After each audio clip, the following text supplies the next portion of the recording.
Before we start this video, I want to make this very clear that because this is related to the foreign post and customs and other departments of India, this video is just for awareness. As a creator, I understand कि अगर आप import करने के बारे में सोचते हो तो आपके मन में ये सवाल आता है कि हाँ, अगर मैं कुछ import करता तो कितना लगता, और उस टाइप के क्वेश्चंस जो हैं आपके दिमाग में कि किस तरीके से कस्टम्स पे होता है, कैसे आता है, शिपमेंट किस कंडीशन में आता है.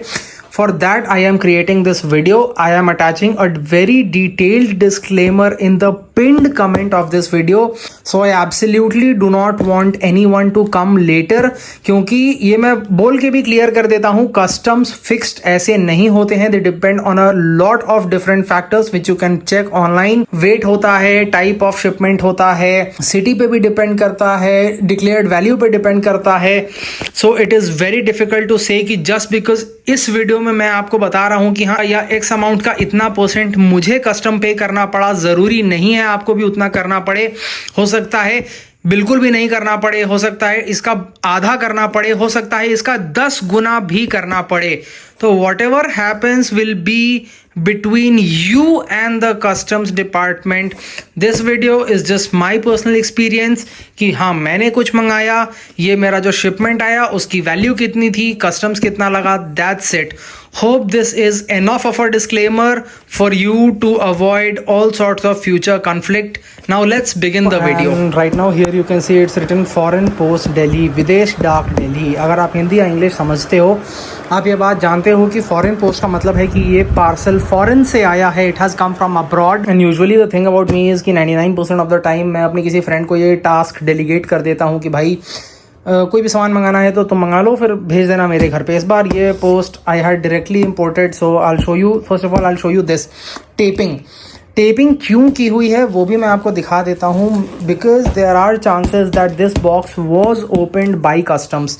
तो वो खोल के चेक करते हैं अंदर के contents and then they reseal it using their tape to verify कि ठीक है, it is repacked of sorts. Then right now here I have obviously taken out the from and to because of privacy reasons, but other than that I really wanted to show you customs declaration जो होता है एक foreign parcel का.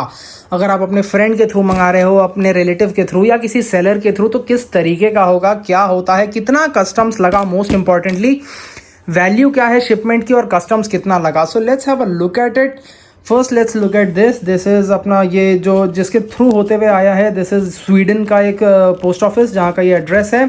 Merchandise mail पहुँचने में इसको बहुत ज़्यादा टाइम लगा है. This is taken close to 1.5 months, like 40 days तो आराम से लगा है. And this is coming, you can see from Europe. तो यूरोप से आने में टाइम इसको लगा है. Over here we have got customs declaration. ये जो आपका डिक्लेरेशन होता है कि गिफ्ट है, डॉक्यूमेंट्स हैं, कमर्शियल सैंपल है, रिटर्न गुड्स हैं, अदर्स हैं, मे बी ओपनड ऑफिशियली लिखा रहता है just to let you know कि हाँ, हो सकता है इसको ओपन किया गया हो. डू नॉट बी सरप्राइज्ड, क्योंकि वो चेक करते हैं कि भाई अंदर जो क्लेम्ड आइटम्स हैं वही हैं या क्या है. और डिटेल्ड डिस्क्रिप्शन देना पड़ता है. तो उसमें लेमो की कुछ गाड़ियाँ हैं, पोर्शा है, लांसिया है, टोयोटा है, एल्पिन है. वेट उनका कितना है तो 300 grams ईच. वैल्यू पाउंड्स में दी हुई है, right. So total you can C 17 pounds each. तो 17 pounds की हैं ये. एंड GBP इज़ अपना British pound, great Britain pound. यहाँ पे टोटल वेट आपका 2700 grams, विच इज़ लाइक आप समझ जाओ कि टोटल 9 cars हुए. और वैल्यू कितना हुआ तो 152 pounds हुआ. तो 152 pounds को अगर आप इंडिया में रफली मतलब 100 के हिसाब से भी कन्वर्ट करोगे तो आपका कितना हो जाएगा, 15,200 के आसपास ये वैल्यू जो डिक्लेयर्ड वैल्यू है मेरी वो है. अब हम आ जाते हैं इस तरफ. यहाँ पे आप देख सकते हो दिस इज़ अ लेटर.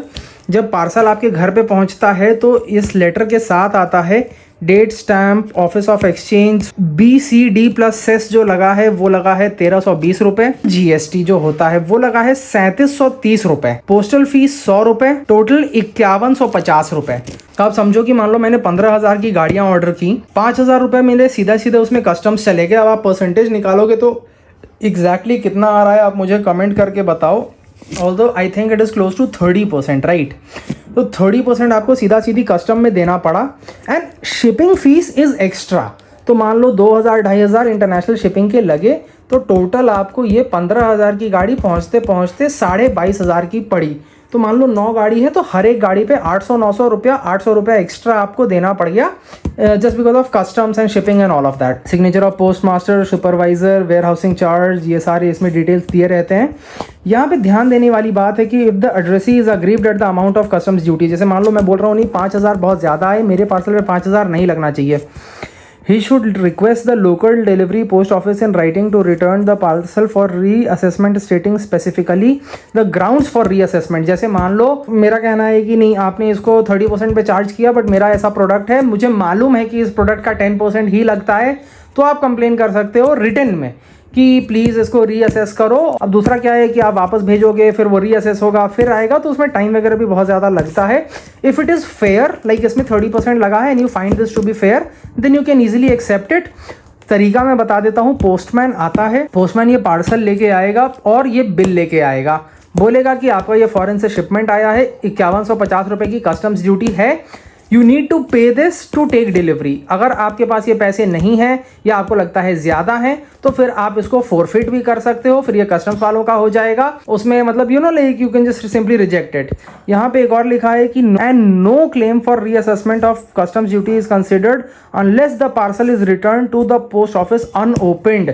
तो आपको अनओपेंड ही इसको भेजना पड़ेगा पोस्ट ऑफिस। ऐसा नहीं है कि खोल के देख लिया, खेल लिया, फिर मन भर गया तो बोलो कि अच्छा ठीक है वापस ले जाओ, अब इसको रीअसेस करके लाओ। वैसे नहीं, पार्सल आया, आपने ऑर्डर किया है, आपको मालूम ही रहेगा इसमें क्या है। आपको लग रहा है कि भाई ये 5000 रुपये जो चार्ज कर रहे हैं, this is a little too much, तो यू विल टेल देम कि no I think this should be reassessed.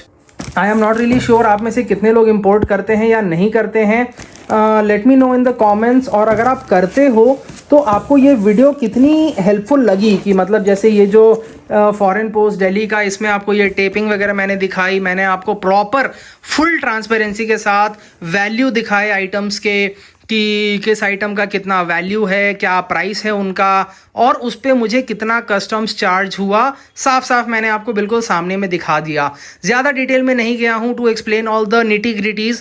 Simple video है, ताकि मतलब देखो भाई, आपको सिर्फ अपने पार्सल से मतलब है ना, आपको इसके बारे में कोई ज़्यादा नॉलेज तो वो करना नहीं है कि क्यों इतना लगता है, किस कैटेगरी के अंदर आया, क्योंकि these are also grey areas. ऐसा कोई ऑफिशियल डिक्लेयर्ड आप गूगल पे चेक करोगे कुछ बताएगा, जब आपका पार्सल आएगा कुछ होगा, तो उन सब में नहीं जाना है। Real life situation, real world example कि हाँ 15,000 की गाड़ियां इंपोर्ट की, उसमें मुझे 5,000 कस्टम्स देना पड़ा, एज सिंपल एज दैट।